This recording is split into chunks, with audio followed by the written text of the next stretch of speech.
Hey guys, today we're going to talk about parts of a linear function. So just a quick review, we need to take a look at what do linear equations look like. This is something that I've gone over in a previous video, and there were three things that I told you need to remember. Those three things are that x and y cannot be multiplied together in that equation. X and y cannot be in a denominator if there's a fraction in that equation.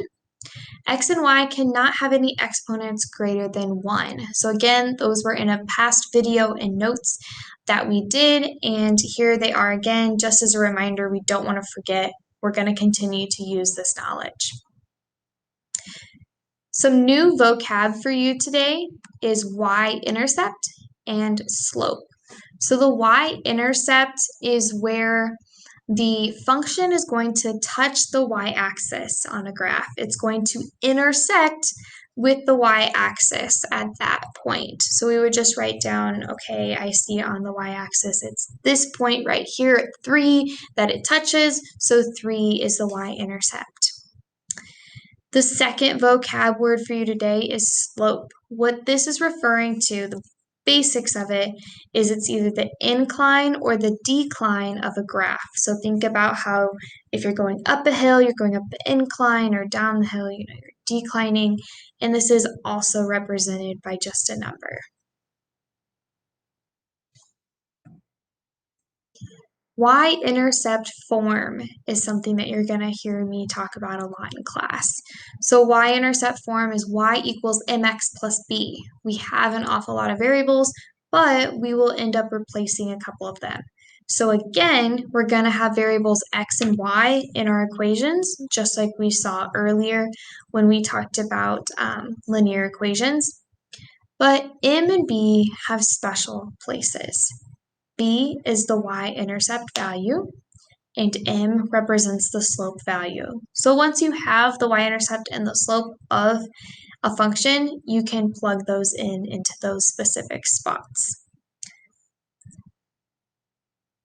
So example number 1, if I'm going to identify the slope and the y-intercept of this equation, I notice, let's say, okay, slope, I said that was supposed to be the m spot.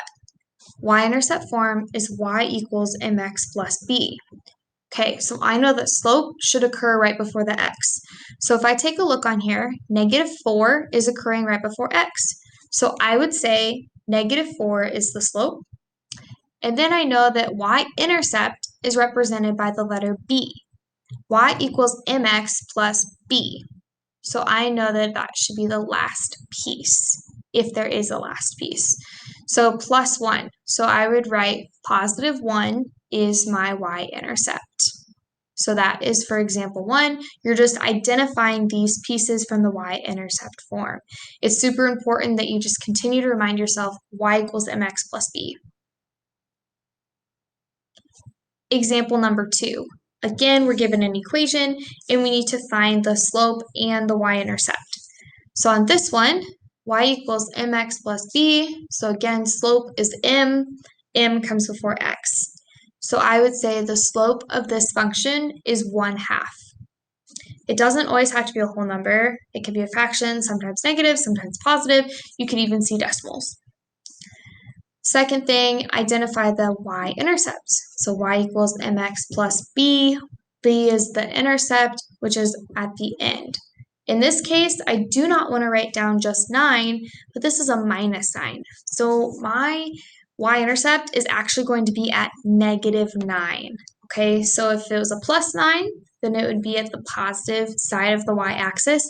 But because it's a -9, we're going to go to the negative side of the y-axis. And our final example, example number 3. Instead of being given an equation to identify the slope and the intercept, you might sometimes be asked to create the equation. So we're just kind of flip-flopping it around. So in this one, I'm given the slope is -6, the y-intercept is 3/4. So my equation for this one would be y equals -6x plus 3/4. Okay, so that's it. That's my short video on the parts of a linear equation. And just thought I would go ahead and quickly go through those parts with you before